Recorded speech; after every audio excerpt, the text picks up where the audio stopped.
Yes, thanks for staying with us. Of course, the long weekend brought hockey to South Australia, the under-13s, under-15, under-18 state championships won. We're fortunate that Hugh Purvis, the high-performance manager, and Tony Gunn, the South Australian development officer, made their way into the studio for a chat. How are you, fellas? Yeah, really good. Good. Yeah, survived the weekend. Tired. They look tired, don't they? Big weekend of hockey for sure, yeah. Let's start with you, Tone. How'd you see it, mate? The under-13s, every game was a draw, had to be decided by a penalty.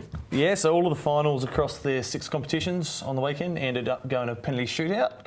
I spent most of my time with the under-13 boys and girls across the weekend. Watched a lot of hockey, some really good quality stuff. Once we got them onto the turf, it stepped up another level, and had a couple of really exciting finals. Good standard across the board. Yeah, high Any quality. surprises? Well, it was really good to see 3 in the boys competition, 3 country teams make the 2 semi-finals, and we had a Barossa Riverland semi-final and then an Adelaide York Peninsula semi-final, followed up with a Riverland Adelaide final. All right, now we're talking about the Adelaide Riverland final. Adelaide finally got over the line there. They did. So, impressive game. Yeah, it was really good. Adelaide got the jump pretty early and scored a quick one. Took a while, and Riverland pegged one back just before half time, and then a couple of quick ones in the second half, and had a really exciting penalty shootout at the end that finished up 3-2. All right, Dan Schmidt was the player for the finals. Normally you have to be on the winning team to get that, so to win it on a losing team, he obviously played pretty well through the finals. What did he have that made him such a standout player? A lot of gut running. He was sort of very dominant through the midfield and set up both their goals for the day. Missed his penalty shootout, unfortunately, but he had a really great tournament all round, and then finished it off with a pretty dominant performance in the final. You know what, as a kid growing up, being part of a tournament like this at 13, 14, 15 is something you remember for all of your life, don't you? You know, Yep. and sometimes we take it as older blokes, you take it for granted. But those guys, it means so much. So to be so well organised, to get such good numbers, to get such elite competition, it's satisfying for you guys working in the industry. Yeah, no it's doubt. fantastic. My girlfriend's from the country, and this was something she looked forward to every year. And once the kids kind of come once, they'll repeat for as long as they can, as long as they keep making teams. And yeah, it's fantastic. The camaraderie between the groups is so good to see. And even though the Riverland lost in the boys, they were together, banded together, laughing after the game. So yeah, fantastic experience, you'd hope. You know what, across the board, footballs and cricket, those bigger team sports have struggled to get numbers in country areas. In hockey, it's obviously a bit easier, but it's still very strong around the state? Yeah, we I think we're on the improve again, and we're getting numbers back. So I think we only lost 1 team this year from last year's under-13s age group. And I mean, it's something we've recognised as a sport that we do need to lift our game in terms of recruitment. But and everyone does. It's, to keep young kids motivated to be involved is a big job. So. Yeah, you've got a big job. Yeah, well, Tony's on that one. Luckily, I kind of get to look after the top edge. But. So we better talk about the girls, of course. We saw was it Burnside beat Adelaide in the women in the under-13s. Yes, another penalty shootout. Really tight game there. The girls, Adelaide got up early, I believe, and then Burnside came back.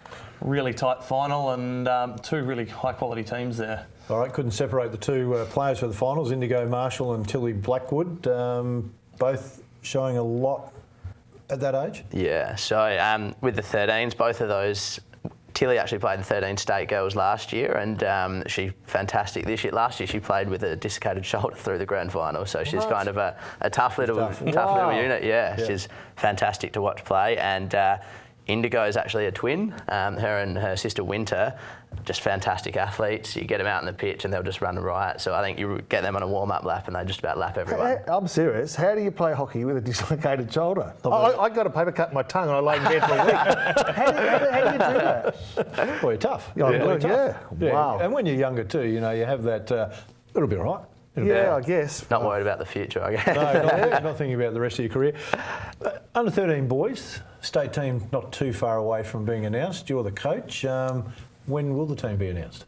Should be announced probably next Monday or Tuesday. We'll be releasing that one. Got the final trial this Sunday after doing selections through the entire long weekend, and then we had a trial a couple of weeks ago as well. All right, you coached the team last year. I think they finished 4th out of 12th. Some players returning, younger group, some new players coming in. Where does the coach see the team going this time? I'm really happy with the level of talent we've got coming through. I'm really excited, hoping to push on and get another top 4 finish, if not a little bit higher, would be really nice. Because you know what normally happens if the side doesn't perform. He's on the chopping block. He's on the chopping block. Exactly. Look at you, jump on that. Straight up, not even hiding it, mate. Just bang. Yeah, thanks for Kane.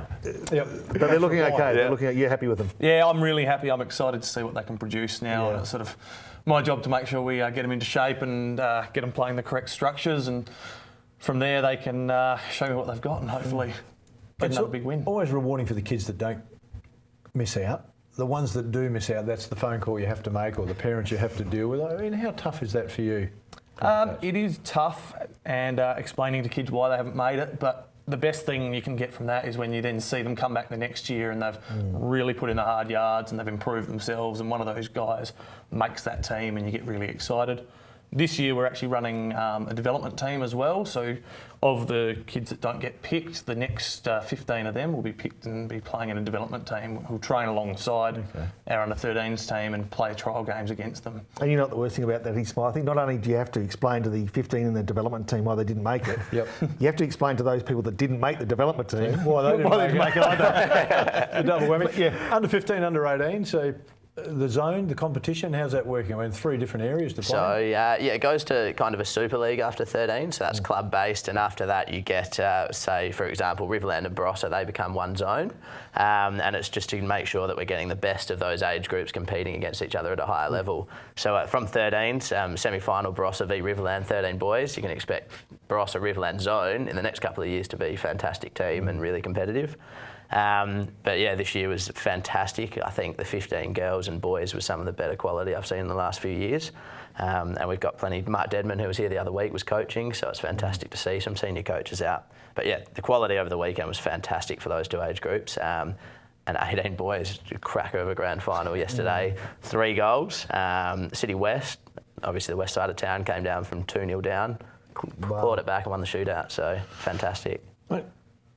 Turf is good here in Adelaide, but obviously a lot of the players have to play on grass, and then the final format's on turf. Many objections from the coaches and the players having to go from grass to turf? I think they'd all like to play on turf for the whole week, but weekend, unfortunately, we don't have an abundance of quality water-based pitches. So I guess more would argue that they want to play on turf for the whole week, but I think most, for example, York Peninsula, play on grass and they come and play their semi-final, which they've made 2 years straight now. Get to play in front of a grandstand crowd, so it's a fantastic experience for, as a 12-year-old, you're going to remember that for quite a while. All right, sounds like junior hockey's going great here in South Australia. Hugh and Tane, thanks for coming in. Time for a quick word from the sponsors. Stay with us, still plenty to come.